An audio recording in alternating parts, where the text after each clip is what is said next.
We're going. Hey, I'm Chris. I just got on, and I just want to let you know. Thank you. Thanks, Sam.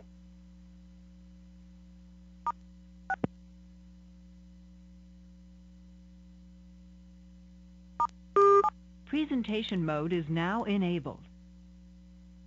All right. First off, this is Melissa Anger.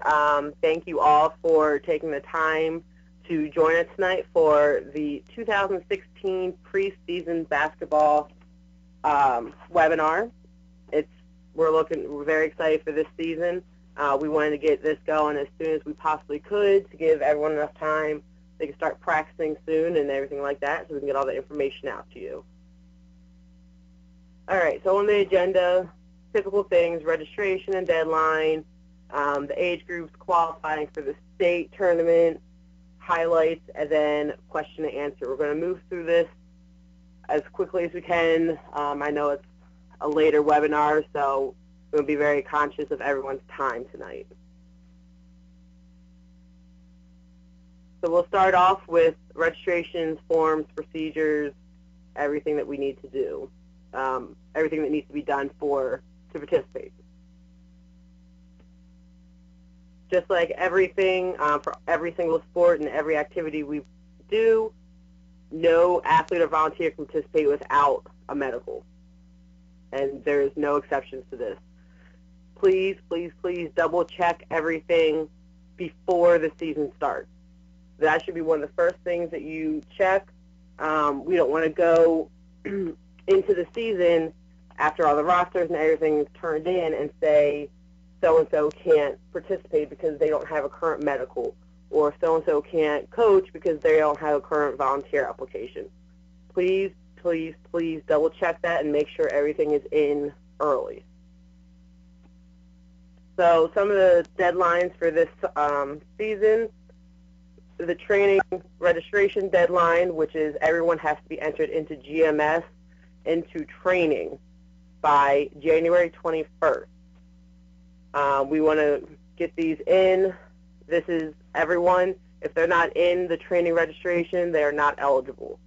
So we need to make sure everyone is in the training registration. For the team rosters and assessments, they are due on January 28th. So that gives you a week after entering everyone into GMS to provide me with a roster and your team assessment. We want to get these in. They help with doing assessments and doing some scheduling for the earlier qualifiers. Last date for forms to be submitted is February 2nd, but as I just said, we want to make sure everything is in early. Try not to wait till this last second. For the volunteer forms and the medicals, they need to be valid through April 3rd, which is the last day of the state tournament. If it expires before April 3rd, like during the season, make sure they have another one ready and you can submit that right away. Submit that early if need be so that we can get that into the system and get that going ahead of time before the deadline. And then finally, the competition registration due by 2/18. And now we as a state office will enter everyone into their teams, so you don't have to worry about that, just as we did the last couple of years. So that won't be something you have to worry about, but what we will go off of is the team assessment forms. I'm not going to read through all these slides. A lot of them are the same. This will be sent out to you within 48 hours, so please make sure you review this, but a lot of this information is just review. As I said, in order to be eligible, everyone has to have a valid medical through the end of the tournament.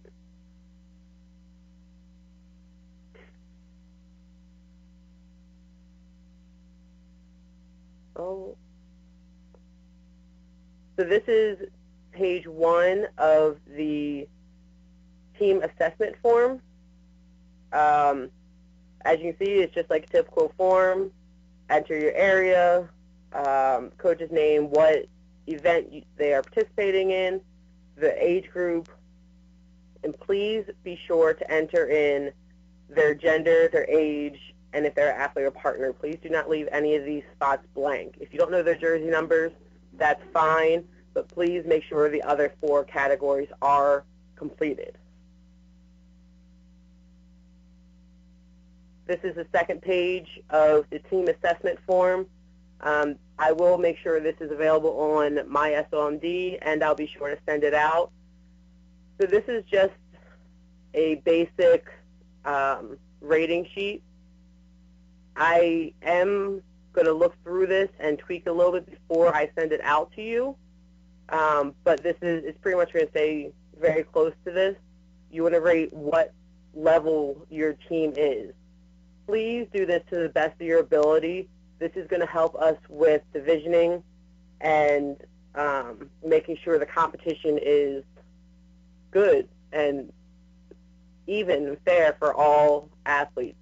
If you mark them too low, your team too low, and we put you with someone that is marked the same, it's not fun for anyone. And the same if you mark them too high, it's not fun. If we put you with someone else that did it correctly, we want to make it fair. So please do this to the best of your ability and make sure it is as close as you possibly can get to what your team is. Again, page 1 of the athlete participation. Make sure all 3 pages are complete of the medical. Everything needs to be complete. Signatures, everything must be complete, all 3 pages. Volunteers, same thing. There's 3 pages. Make sure it's valid through the end of the state tournament. It's the same volunteer application we've had over the past years. Even if you're not staying overnight on page 3, please sign in the housing policy. Okay? That's just acknowledging that you read the policy and acknowledge that we have it. So please be sure to sign that. If you don't sign both pages or both sections of this page, then it will not be valid and it will get returned to you. If you have a minor participating or coaching with you, they also need this page as well. First report of an accident or incident, obviously there's the incident report, which looks like this, and I'm sure everyone has seen it and probably filled one out. Please be sure to get a copy of this, send it directly to your area directors, and the area directors will send it off to the state office. Concussion certification. This is required by SOI and SONA. Needs to be completed. You can, area directors received a CD, so you can do in-person trainings, or you can go to one of these websites and complete the online versions as well. With the online versions, you're going to submit a certificate of completion to the coach's email, which is coaches@somd.org. So please get that in and get that taken. They're both free, so you don't have to worry about that. Please get this done. The head coach's certification. Melissa, just a second, if we could, just a note for folks. The concussion certification is something new. We sent some stuff out at numerous times. This is something that we will have to be very, very vigilant on. You can go in and do it not right now, wait until the webinar is over. But we'll send reminders out and such, but everyone needs to do this. It's for the safety of the athletes. And quite honestly, it may affect your coverage of any Special Olympics insurance and liability policies if you don't go through and complete it, and affect us as well. So the organization overall. So I can't emphasize this enough. This is an absolute must-do. There are no options here. Thank you. And that's for the head and assistant coaches, not just the head coaches. Correct. Anyone helping volunteers, anyone needs to complete this. Every coach, absolutely. Yeah, anybody who is classified as a coach must complete this. Okay, moving on to the head coach certification. We started this out last year with basketball, so we need to make sure all of our coaches are up to date with this. Please, we will send out an update this weekend with other opportunities. I've listed some in the next couple of slides of in-person, or you can do the online as well, just as previous years. Not going to go through this, but again, same rules as last year. If you're a coach, previous coach, then you've heard this all before, so I'm not going to go through and read this all. These are all the online trainings through ASEP, which, as you can see, what the cost is, what we will cover, and what the coach will cover. The remaining fees, you will pay for it up front, send in the certificate and receipt, and once we receive those, we'll get a reimbursement out to you. So there are 2 basketball on here. The one, coaching youth basketball for $19.95, and coaching basketball technical and tactical skills, which is $49.95. So those are the 2 basketball online courses, but as I said, we will have in-person trainings as well. We've already held one, and I'm lining up a good amount of other ones as well, all around the state. So I know it has a lot of to be determined on here, but these are the areas that I am working with to get trainings in.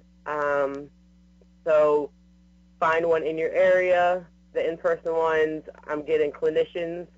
I have one clinician that is willing to do it, Linda Kilpatrick, who coached at Southern High School in Anne Arundel County for, I want to say she said like 30 plus years, so she's been there for a very long time.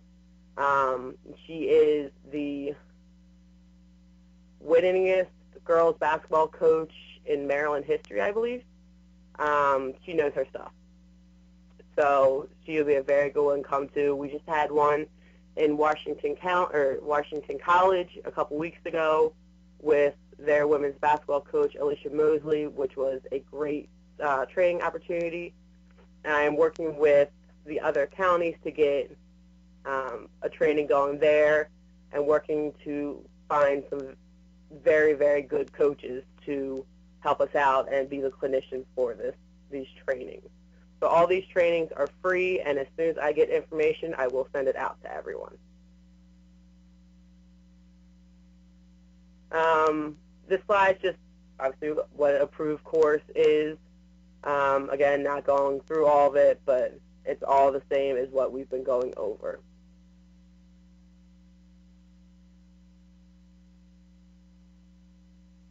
We are going to have master coaches webinars, which I will send out the dates for. To be eligible for that, you had to have coached for at least 5 years. You have to get in on the I'm sorry. Let me start again. To be eligible for, you have to go through your AD. Your area director must recommend you to be a part of the basketball coaches masters webinar. So if you're interested in that and you think you fit the qualifications, go to your area director and have your area director email me directly, please. And Melissa, just a little more information for folks on that.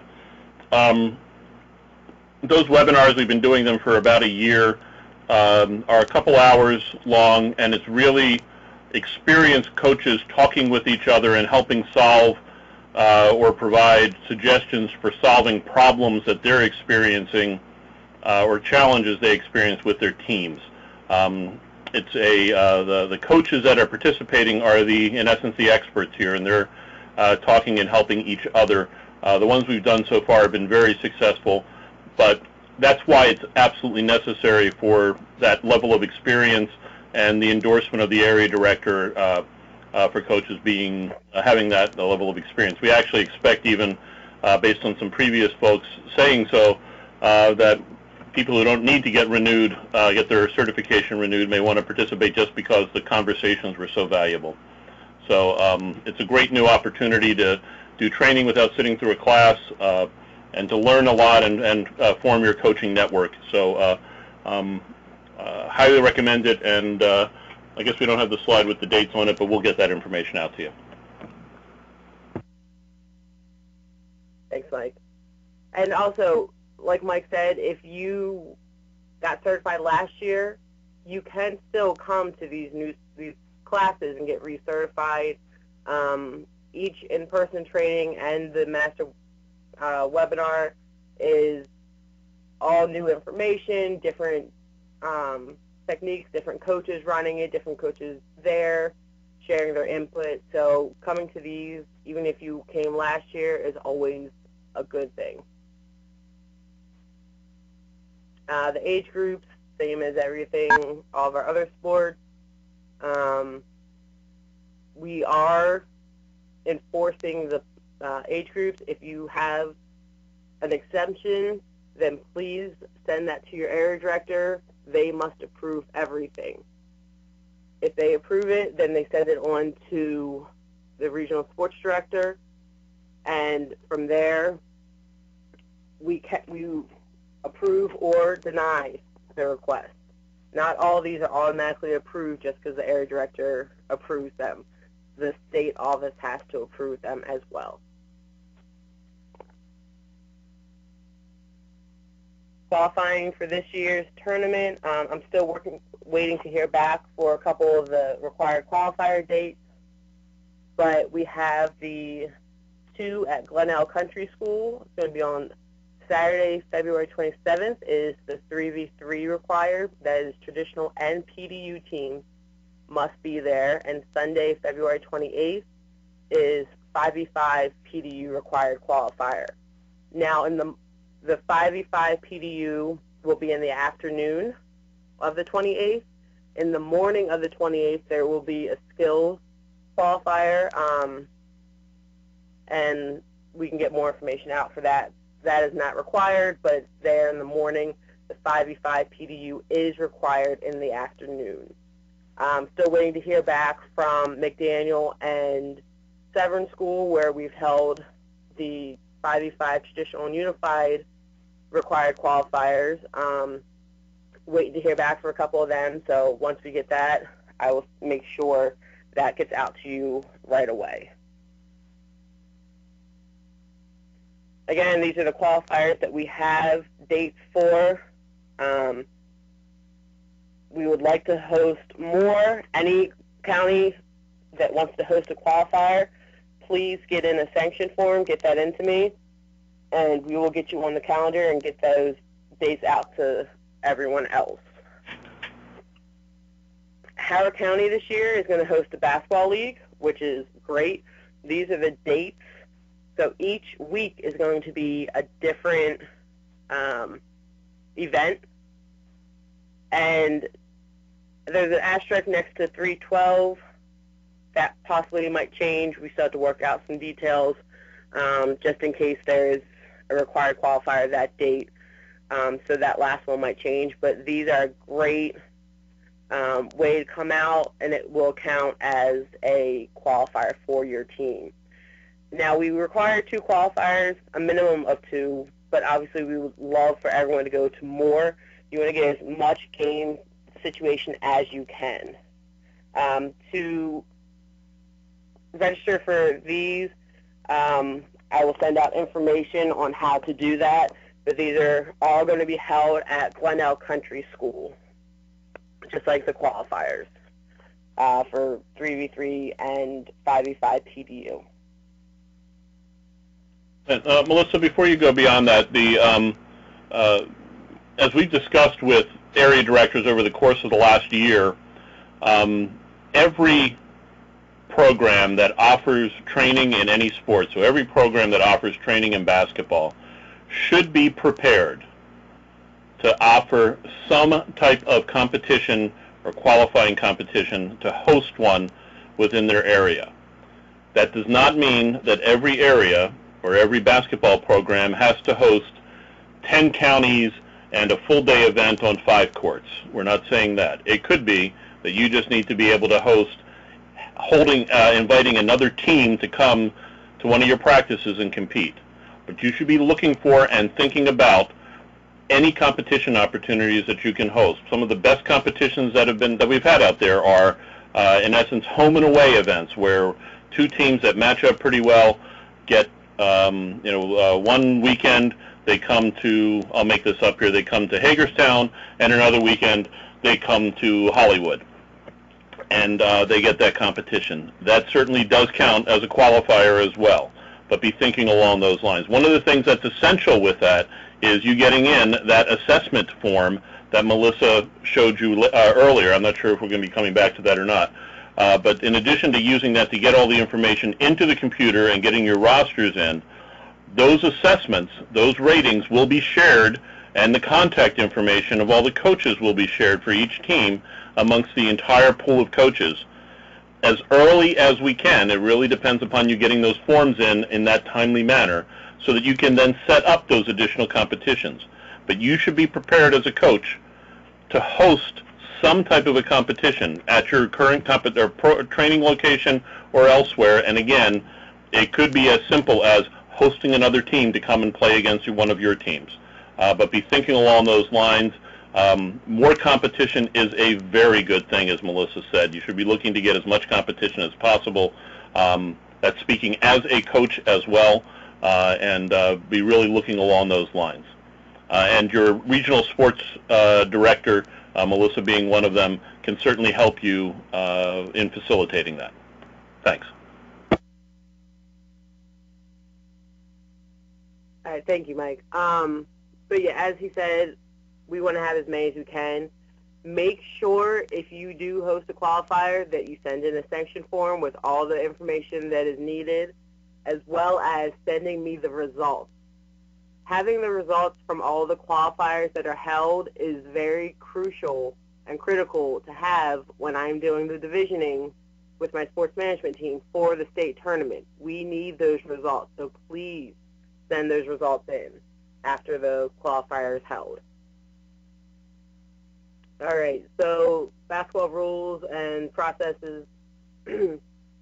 Obviously, again, head coach certification is a must. We have to do that.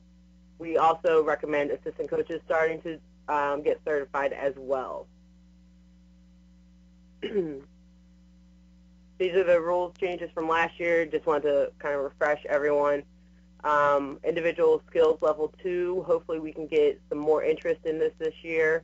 I think it's a great stepping stone to the 3v3 PDU or 3v3 traditional league. Get them working on new skills. Roster sizes, the minimums and maximums, as well as the 3v3 game length. Play the whole 20 minutes. As I mentioned before, the team assessment forms, I need those no later than January 28th. If you can get them to me sooner, great. January 28th is the deadline. If I do not have it, your team can't participate. Okay? That is a must. Once I have that form, that is your roster. There will be no changes to the roster unless someone is taken off the team. No one can be switching from team to team. Okay? We need these by the 28th at the latest. Okay, some of the additional rules. As I said, the roster size, please look into that. Try to have, in between the minimum and maximum, you want to be sure you have some subs, and make sure everyone is there and can play. The game times, clock management, everything like that. Start of the game for 3v3 is the coin toss, and 5v5 is, of course, a jump ball. Some more additional rules. These are all same rules as we've had in the past, just kind of reviewing some of the major ones that we've had issues with in the past. 3v3 traditional, there are no team or individual fouls. The throw-in from the spot, the change of possession. Please make sure you know all the rules for the event that you are coaching. Melissa, do you want to talk for just a moment on the 3v3, the no individual fouls, and how Keith and his crew will be handling repetitive fouls in that situation? Jay, are you on the call? I know Keith couldn't be on the call tonight. Jasha Rhodes, who is on my sports management team for basketball, I guess couldn't get on the call tonight. Or is she on the? Does she use the regular thing, the regular dial-in? I sent her the other one. Okay. Well, if you can just summarize that, or I can do it for you if you need to. Yeah, why don't you go ahead? I don't want to miss anything. Yeah, and I'm sorry, I didn't introduce myself. This is Mike Sarnowski. I'm the Senior Director of Community Sports and oversee all the sports competition for statewide and work closely with Melissa on this. The point we're trying to make here, I wanted to be sure no one walked away with from here, is that statement that no team fouls or individual fouls, and so no foul shots, is not an open license for you to train your athletes to just openly foul folks so that you can get an advantage because there's no team fouls. If there are repeated team fouls of a nature, or it's flagrant, and the referees believe that it's intentional, then they will take action, including benching a player or ejecting a coach or whatever the case may be. I don't have the specific things there. I think they have those mapped out. And can share them with you as the season progresses. But don't walk away looking at that. As I mentioned earlier, I'm a coach as well. I'm always looking for a way to fairly and within the rules help my team, and I could easily see how folks could interpret that it's fair game, use that to your advantage. That is number one. Obviously, that's not good sportsmanship, but secondly, that action, the referees will take action to address that should that be an issue. The bottom line here is with 3v3, the teams are learning the game of basketball and want to get the game moving and not have it constantly stop because of fouls. But the referees, again, will take action if necessary if it's being done flagrantly or in an unfair or inappropriate manner. That's it. I think that covers it. Thanks, Mike. The 5v5 rules, same as last year, pressing and backcourt defense. If you're up by 15 points, you are not allowed to press. We had this issue last year where two coaches agreed not to press. One team decided to. That's not up to the officials to enforce those agreements. You have to work with your team and the other coach if you want to do that. A coach does not have to agree to that. That's up to you guys to discuss before the game. But don't look at the officials and say, she said she wouldn't press, and they are. That's not up to the officials to enforce. Again, just kind of like the 3v3, watch illegal contact. Don't have your players going out and just fouling flagrantly. Teach them the correct way to play defense, the correct way of contact, because basketball is a contact sport. Just watch the illegal contact and teach your players how to play proper defense. Some of the 3v3 PDU, the two athletes with one mentor on the court.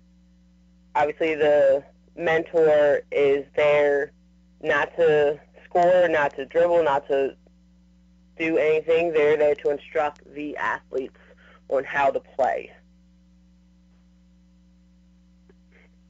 Some player development, unified don'ts. Obviously, like I just said, they can't shoot. They cannot guard an opposing athlete or mentor, so there's no defense at all They are there to instruct the athletes on how to play the game, whether it's 3v3, so it's a half court, telling them where to move, how to move without the ball, or 5v5 full court. They're there as mentors on the court, okay? They're there to not impede the advancement of an athlete on another team. They should only communicate with their own team.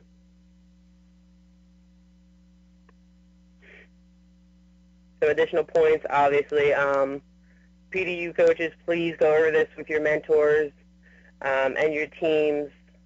They're there to help them get better so that they can join the traditional teams in the future and keep moving up in their game.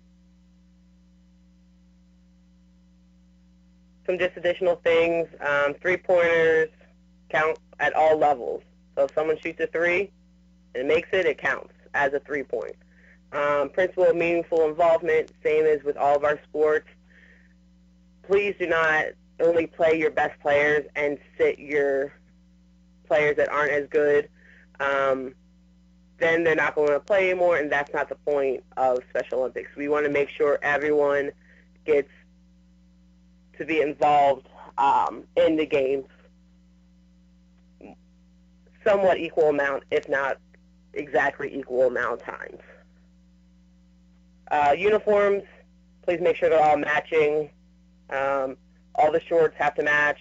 So if someone's wearing black shorts, the entire team's wearing black shorts. Please get the uniform together before the season starts if you possibly can. All right, and so we are going to open up to some questions. Please keep your phones muted, okay, until I call your area.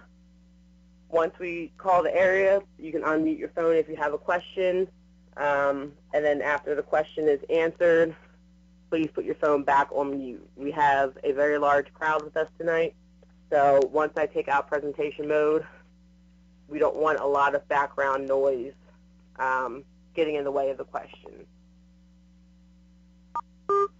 Presentation mode is now disabled. Right. Anne Arundel County, any questions?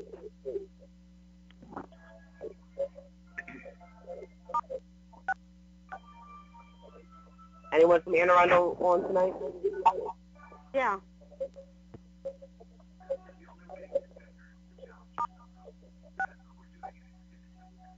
Okay. We will move on to Allegheny. Any questions? No, I think we're good. All right. Thank you. Baltimore County.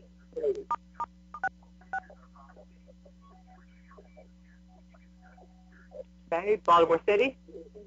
Hi, I'm 13, and I was wondering, do I have to fill out I'm a volunteer, do I have to fill out the concussion form? Are you going to be a unified partner, or are you going to be a coach? My son was a volunteer last year with Baltimore County Basketball, so he helps out with the coaching. So I just wanted to make sure if he needed to do the concussion, and if so, if we could get the information. I will be sending out the slides, everyone that's registered, to all the emails registered, plus all the area directors. So the slides will be on there, and all the websites are on that previous slide. So if you're going to be helping out coaching, then I would say yes. Make sure you take the course. Yeah, The volunteer applications are only good for 1 year, so he should redo his, right? They're good for 3 years. Oh, they're good. So if he filled it out last year, he doesn't need to redo it then.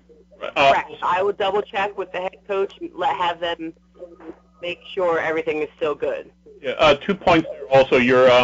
If he is a minor, so he's under 18, actually, if he's completed it all properly with the minor reference form, his application is actually good until he turns 18.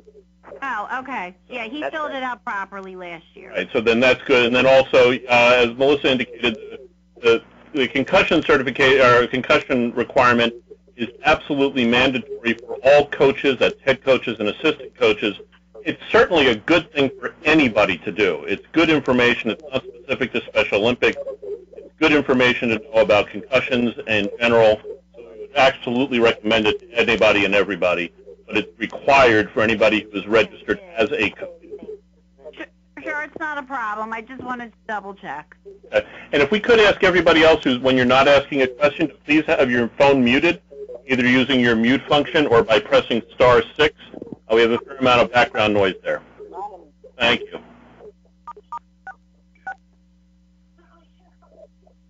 Hey, All right. Melissa, this Yeah. is Dean. Dean from Baltimore County. Hi, Dean. Hi. Could you or Mike, is there any difference? Could you tell us the difference between the two online concussion programs or courses? Is there any difference at all? Sure. Mike, do you know? Yeah, absolutely. I would recommend doing the CDC one for a couple reasons. One, the NFHS one is actually based on the CDC one, and a lot of the stuff included in that. It's 15 minutes longer. It's certainly a good program. I'm not trying to minimize that, but the other piece of it is it's a little bit of a hassle to sign up for it. The CDC, you go in, you log in, you go and you do it. It's 30 minutes. You create a PDF at the end, and you send it in to us, and you're good. For the NFHS, you in essence have to purchase it, quote-unquote, purchase it from their store free. There's no cost to it, but you have to create an account, and so on. It's just a little bit more of a hassle. So if you're pushing it for your coaches or anybody else there, the CDC one is significantly easier to go through. One advantage of the NFHS one is on a monthly basis, we will get a report of everybody who's completed that. So it potentially saves a step, but my personal recommendation is go with the CDC. It's just a heck of a lot easier. They're both good, though. They're both excellent. Great. Thank you. Hey, one other thing. Melissa, on your team assessment form, I noticed there was a question about whether or not the team was the same as it was the last year. It looks like the year 2014 was on there. So you have to look at that again. Yeah, I need to go in, and when I go into kind of tweak a little bit, the date, that's one date I haven't changed yet. Yeah. Yes, I saw that too. Thank you. Just saw it, figured I'd throw it on. Okay, that's it for me. Thank you.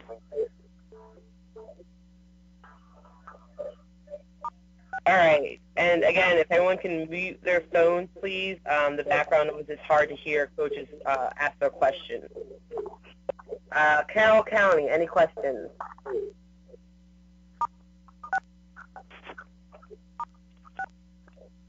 Melissa? Yes. Will you be emailing us the notes from the webinar tonight? I will be. Within the next 48 hours, I'll send out the slides as well as the recording. Okay, that's great. Thank you.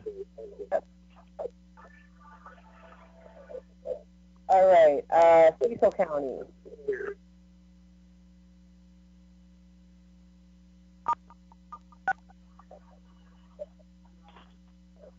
All right. Charles County.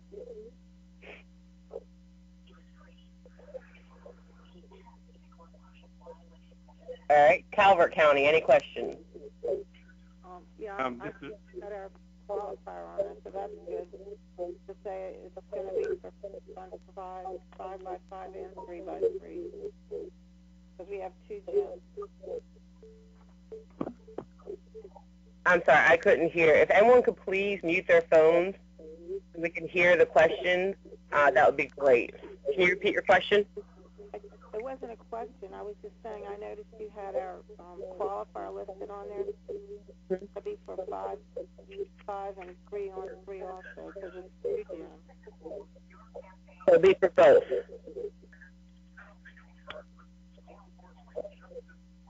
Is it now, are you going to have PDU or is it just traditional and unified? We do PDU also, Miss Dan. Practices, yes. So when we get the I'll know what type of team that can match up with another PDU if we're going to have it. Okay, I'll make sure I put that on there. Thanks, Ann.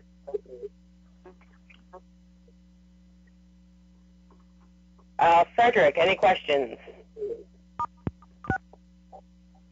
I don't have any, Melissa. Yeah, this is Craig. I don't have any questions either. All right, thank you guys. Harris County, doesn't double checking. Didn't have a team last year, but I just want to double check. Howard County, any questions? Hi, Jim Burdon here from Howard County. Hi, Jim. Hi. These extra competitions that Howard County is going to host at Gwinnett Country School, there's various dates, various formats. Organize what teams are playing. Are you just going to leave it up to us at Howard County, or are you going to reach out to different counties? If somebody wants to be involved, they contact you? That's what I was going to talk about with the sports management team. So we'll talk about that on Thursday when we all meet. But I wanted to talk to you guys about that first, and I think if we handle it through the sports management team, I think that would be best. Okay, I had a question. This is Frederick County, or more of a comment. Mike encouraged having practices, having a team come to your practice to play. And my question is, are you guys going to help support getting I assume we need to have certified coaches or referees, and where do we find them? How do we know? Please help getting the referees, and I will work with Keith and the rest of the officials. For those who don't know, Keith is our head official for basketball. He's also a member of the sports management team. I will work with him to get certified officials at all of your events. Okay. So that's why I need to know ahead of time so we can make sure we have enough notice to our officials to get there. Okay. So we don't have to worry about it as a coach. We just set up the date and try to find a team to play us, and you'll help with the referee. Correct. I will do my best to get referees there. Yeah, that said, if you do have another resource for referees, certainly do pursue that. So if you have access to that or have whatever, that's fine. Because our referee pool could be spread awfully thin, but we will do everything we can to assist you with that. Here again, Jim Burdon from Howard County. For those extra play dates, we've already been started to work on for our own referees competition days. Okay. And just a little side note for officials, since we didn't really talk about officials, Keith and myself had a meeting last Monday with one of the local officiating boards, and got, I believe it was like 23 new officials signed up. That we make our pool even larger, which is a thing to have, as you all know.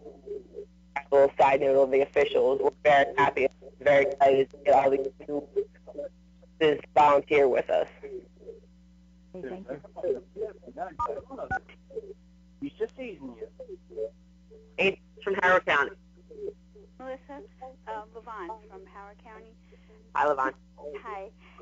The concussion courses that are online, do you suggest that the coordinators take them as well? It's always a good course to take. It's always a good certification to have. If you're going to be coaching in any way, yes, it's a must. If you're not going to be coaching in any way, then it's not necessary, but I, again, would suggest it just because it's a great course and great knowledge to have. Okay, thanks. Yeah. Levon, this is Al. Being that this is the skills and the kind of athletes we have in skills, and we have 40 basketballs, it would probably be advisable we have as many people trained as we can.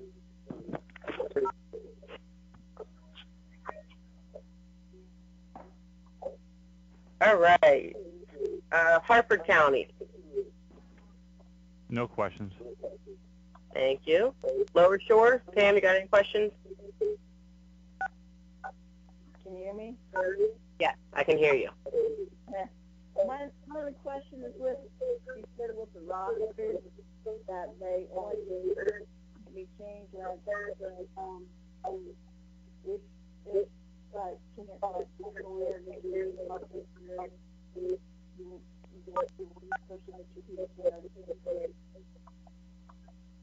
Pam, I'm sorry, you started breaking up and going in and out.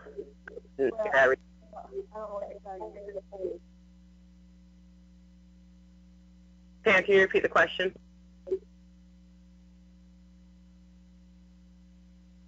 Pam, how about, I don't know what's going on. I think you might have bad service.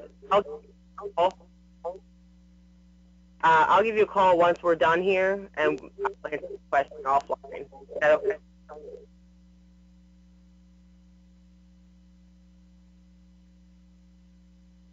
Okay.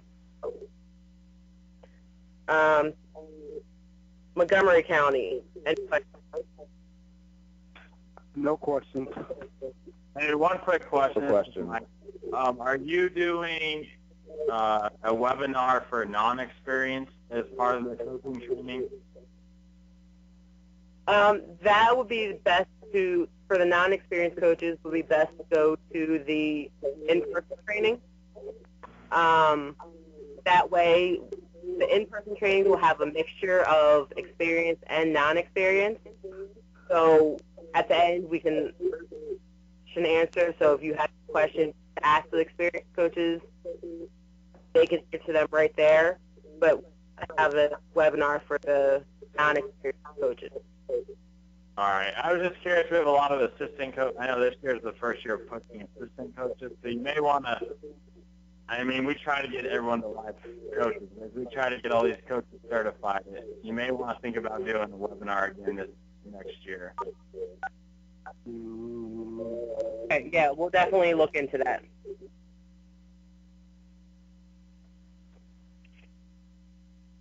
Okay, Prince George. Hello, Melissa. This is Dwayne Brody. Hi. Hi. I had a question with regard to individual skills. Okay. I didn't see a list of qualifiers for the individual skills. I'm sorry. Did I laugh out loud? Didn't mean to. Actually, you did laugh out loud, but if you could please mute your phone, that would be very helpful. You can hit *6 to mute your phone. As for skills, and Mike, correct me again if I'm wrong, we do not require skills. We will, those you do on your own, you can contact another area and bring two teams together to a qualifier, as Mike mentioned. And Howard County is having the one on February 28th. Yep. Always a good one to go to. Skills, the requirement is you attend at least one multi-county competition to do that, so that your athletes are actually competing against someone who they don't already know. Your second qualifier can be a quote-unquote in-house one, as Melissa indicated, where you could do that on your own. So the Howard County qualifier at Glenelg, I forget the date, would be an excellent one.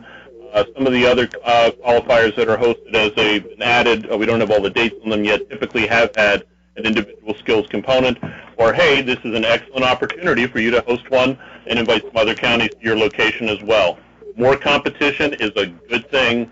Everybody should be looking for opportunities for that. Right. So you need, sounds like you do need two competitions, even for the individual skills, to go to state games.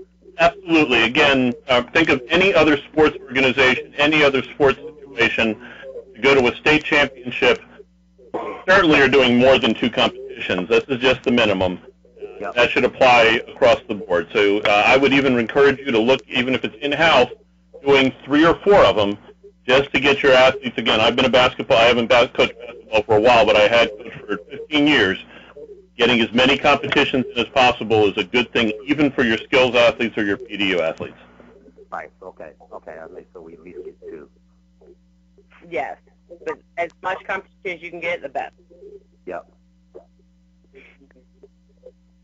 All right, St. Mary's. Hey, Melissa, this is Don. Hey, Don. Yeah, we're looking at having a qualifier in here. We're trying to see potential venues. So. No, that's great. So we'll hopefully have more information. Maybe we can find something that because we have a lot of teams here, and we want everyone, our local guys to be involved. So we're looking to see what gyms we have. No, that's great. Just once you get the dates and everything, or the location, just send the sanction form, and we'll get that out to everyone. Okay, we'll do. Hey, Melissa, this This is from PG County. I got a quick question for you.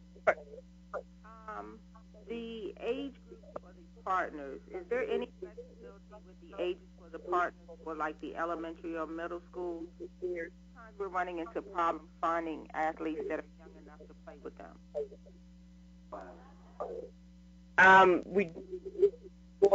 I remember you had this issue last year, didn't you? We've had it a couple times. Getting someone that's, that 8 to 11 age. Well, 3v3 PDU. It never got back on. They're able to, if everyone could please mute their phones, use start.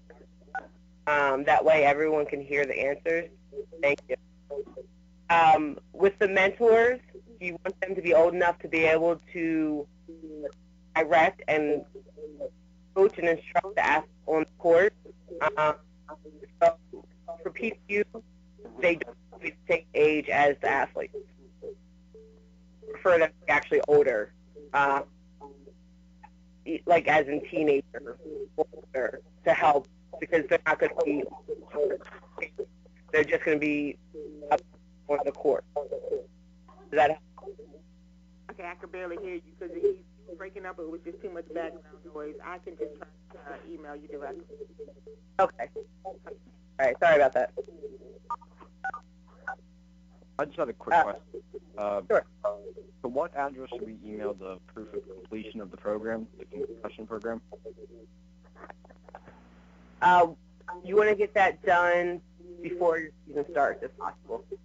And what, do we get emailed the completion to someone, or? Yes, you want to email it to coaches@somd.org, or you can send it directly to your regional sports director, which all of our emails are on the screen right now. Okay, great. Thank you. Yep. Upper Shore, any questions? Hi, Melissa. It's Ralph. No questions. Thank you. Thanks, Ralph. And last but not least, Washington County. Hi, Melissa. This is Vicki. I don't know if anybody else is still on, but I don't have any questions. Thank you, Vicki. Melissa, speaker. I think we got two people talking at once. Melissa. Yeah. This is Pam. Hi, Pam. Rose. Hi. If you can hear me. I can hear you now. You can? Yes. My question was with the rosters, prior to any qualifier, you said we're not allowed to switch teams? Once I get the form, the team assessment form, that is your team. Okay. So, I mean, obviously we don't want switching a team back and forth. We want that done before the qualifiers, and not many, besides a couple dates of the Howard County League that we know of right now, there are no qualifiers that early. So it's pretty much going to be before your first qualifier. We'll need the rosters due. Well, I mean, I have no problems before the first time I play anybody, even at Howard County. It's just when I turn them into you, it just seems sometimes, well, a lot of times things end up changing. And I guess my thing is, if you don't see him play, and I'm not talking about you, I'm talking about anybody see him play, then there shouldn't be any harm in if I have to switch somebody before we start playing anybody. You see what I'm saying?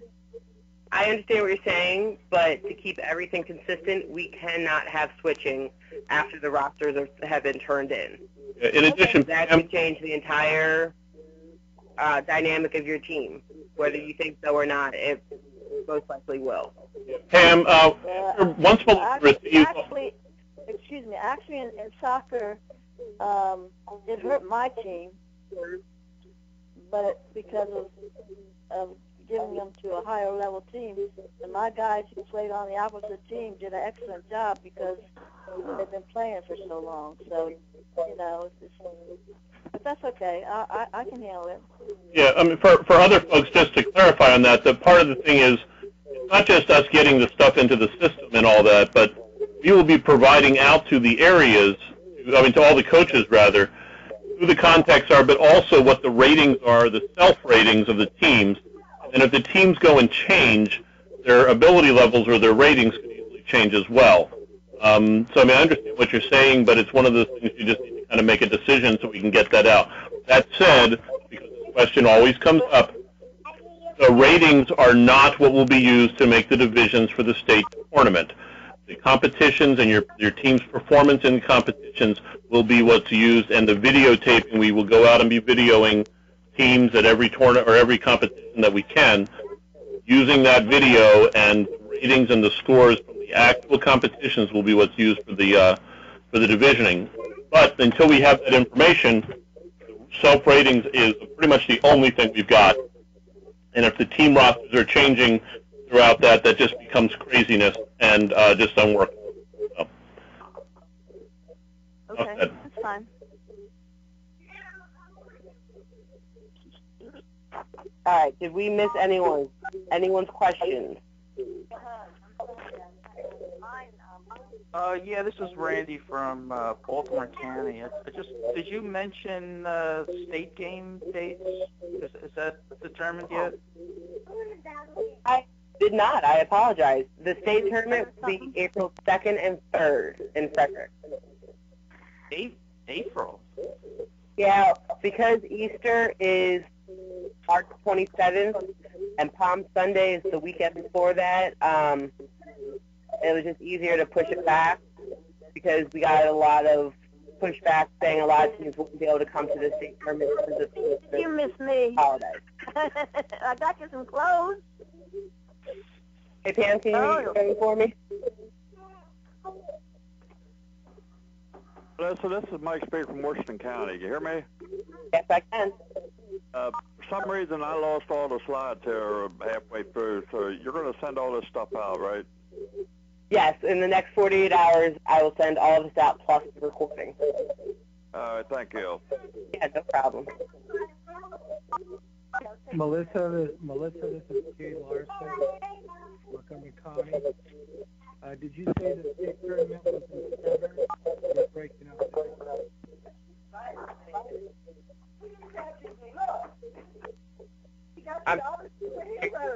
Can you please mute your phone? *6 so we can hear the question. Everyone's probably going to have the same question. We can hear everyone. Sorry, can you repeat your question? I was asking about the state tournament. Did you say it was in Severn? You were breaking up. The state tournament will be held in Frederick County, just like it has the past couple of years. Okay, Frederick. Thank you. Yes, there'll be various high schools and Hood College, various schools out in Frederick County. Hey,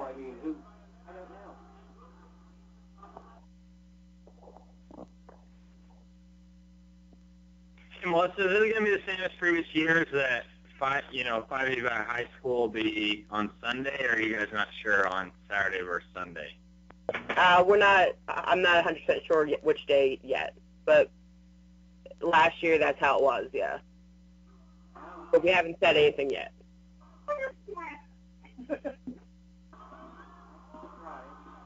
Oh, really? But he didn't pee. Well, he peed that day.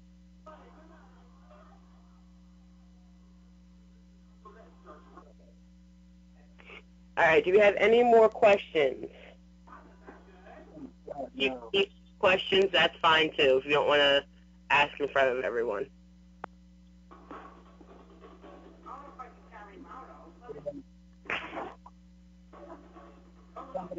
Right. All